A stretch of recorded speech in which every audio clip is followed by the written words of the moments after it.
Hey, I'm Raven, professional wrestling superstar. I've been in this sport for 27 years, and I am known as one of the greatest creators of characters, personalities, and giving people advice in order to further their career. I'm going to take a different wrestler each episode, and I'm going to mold them into something bigger, better, and greater than what they were before. I hope it works, but you know what? I think it's going to be damn entertaining to find out. Quote the Raven, nevermore.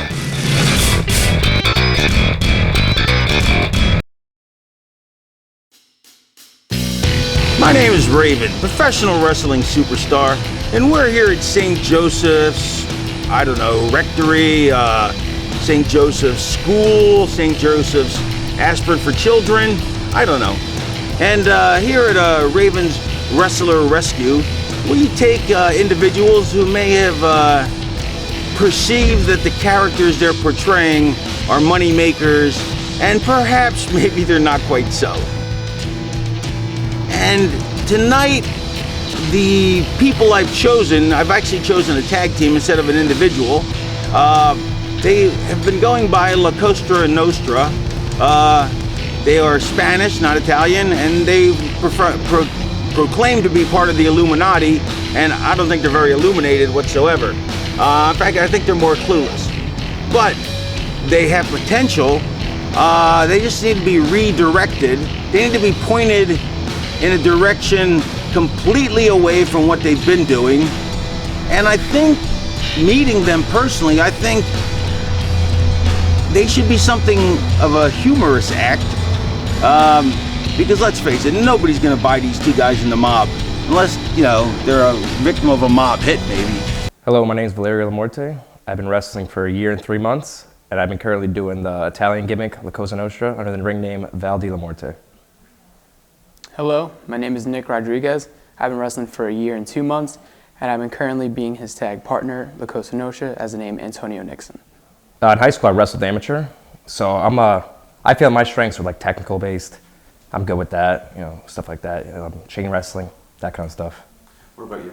I love chain wrestling and stuff. I think my agility and my speed make me a little different. So I do love the chain wrestling, but I feel like a little athleticism doesn't hurt every now and then. What makes a great tag team is, well, first of all, it's the same thing that makes a great singles wrestler in essence to begin with. You have to be talented at many things, at promos, you have to be talented at ring work, you have to be a good psychologist, you have to know how to sell. But then to be specific for tags, you have to be able to function as a unit, you have to appear as a unit. It's a great place, first of all, for guys that are limited in one aspect or two aspects and teamed up with Michael Hayes and the Freebirds. Michael Hayes was such an amazing talker. He could talk people into the seats legitimately. Like back in the day when people actually drew money, he talked people into the seats. And Terry Gordy, his work was, when he was 14, he broke in. He was better at 14 than 85% of the business. But Bill Watts would never try to keep Michael from doing ring work because Michael's bumps were so horrendous. He'd land on his ass. I don't think he's ever taken a flat back bump. The aspects that he didn't have, Buddy and Terry had. And they weren't the greatest talkers. So they didn't need to be because they had one of the greatest talkers. So it was a gelling of the three. Just looking back in history of wrestling, guys like The Rock, Stone Cold, they just showed so much charisma and personality, and they made it big. That's one thing that I feel I lacked, with my own personal gimmick. I guess it takes time to get comfortable in the ring, and for that to get brought out. I think definitely he's 100% right. I feel especially today more than ever, charisma is such a huge thing. All great tag teams, if you think about it, you think of them as a unit, like the Dudleys, the Road Warriors. You can't think of them being partners with other people. You know what I mean? Raven and Richards, even though his version of my ring shorts were Daisy Dukes, but that's exactly how he would think to wear them, because that's who he is, or his character was. Help me figure who I am out. figure my personality, how can I show that in the ring and be the best wrestler that I can possibly be. How much of your character do you want to be a part of you? It doesn't really matter to me. Personally, I feel like I don't know like who I am right now in the ring. That's what I'm searching for. So any gimmick, anything I could work with, I feel like. I feel the same. I'd like it to be a decent part of me, because I feel like if it's a part of me, it's just going to be organic and it'll feel natural because it's really me. The two guys I'm working with today, Nick Rodriguez and Val Muerte. Muerte, I guess that's Spanish for dead, is kind of where their gimmick's going. But that's okay though, because they've only been doing it for a year or two. You know, they came out of the school, the PWS school, which is a great school, cheap plug. But some students are given gimmicks. Some students come up with their own. And the best characters usually are something that is a part of you and just magnified. But sometimes characters work best when they're just straight up characters. And I think these guys came up with their own idea, which I don't think is very successful, because they aren't believable as La Cosa Nostra. I was always a fan of like mob movies, like always Goodfellas or something like that. I always thought that'd be something cool to do. Even workers like Nunzio in the FBI. So we came up with this Italian gimmick as like a mobster gimmick and everything. We even had a little manager, a little short guy, and that was basically it. You know, I feel like it could work, but I don't know if it's really us. Yeah, exactly what he said. Like, I feel like it would work, but I feel maybe sometimes just a little bit limited because I'm not 100% comfortable with really, you know, being that. All right.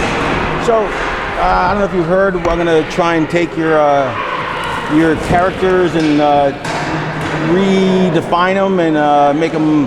But I think will hopefully be more conducive to having a more successful career. Unfortunately, it's not going to include you, but you're covered anyway because you're still going to be managing Craig, right? So that's cool with you? Yeah. All right. Yeah. You go fuck off too. All right. And all right, come on. Let's go to the back. I got some costumes I need you to put on to see how they work. Huh? Yeah, of course I got costumes. But everything? Everything. All right. All right, come on. Up. Follow the camera. Cosa Nostra. It's catchy, isn't it? What's that? It's catchy, isn't it? I've heard of the name before. Anyway, all right, keep going. Ooh, this is great. The cameraman's gonna take a bump. Oh, no, he isn't. Damn. All right, here's your outfits.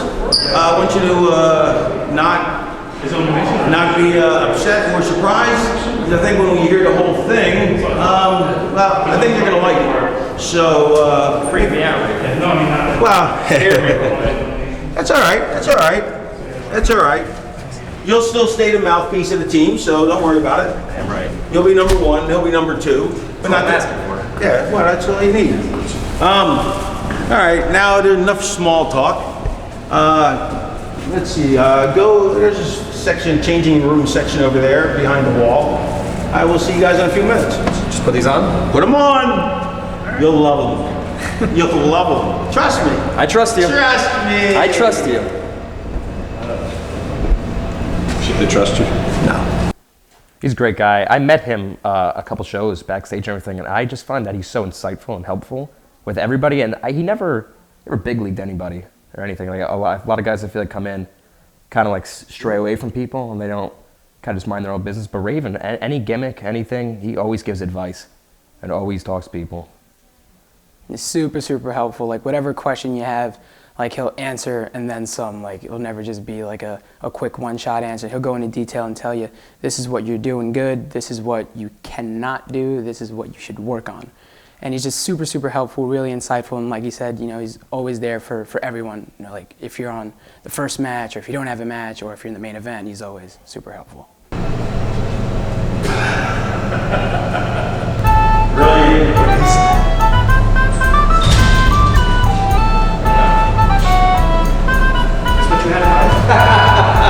This was your great idea?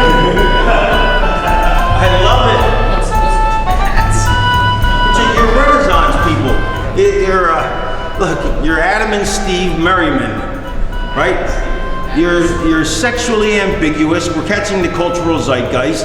Sexually ambiguous. You're Adam and Steve Merriman, the Men in Tights. Men in Tights. Right? Yeah. And go on.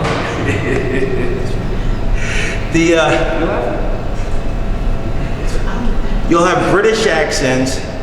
It will be so hilarious. I'm telling you, you guys will start out as heels, but then you'll end up as the hottest baby faces because it's absurd. They are smaller. They are not believable as tough guys. So in those instances, I feel like you want to go with a comedy direction because comedy will keep you on a card. It's not going to make you a main eventer because if you're funny, if you're just a funny guy, it's hard to take you serious. You know, you can, and as a heel, it's hard to be funny because people are going to like you. But this, I think, will be so absurd and so silly that people won't like it at first, but then they're going to love it, and which is fine because then they'll make some money on merchandise. Everybody loves the Renaissance fairs, and the people that don't like it, they hate it. So, you know, so you're either loved or hated, which is what you really need to be. Liked and disliked doesn't really get it. Does it pull in the crotch? It's a little tight. A little tight? You can loosen it up in there. A little. Yeah. You got your tights on underneath though, right? Yeah. Do you prefer this? Oh, those are nice. No, I don't prefer it as look like a mermaid. But you can wrestle in those. Yeah. But try and get matching tights though, because you're a tag team.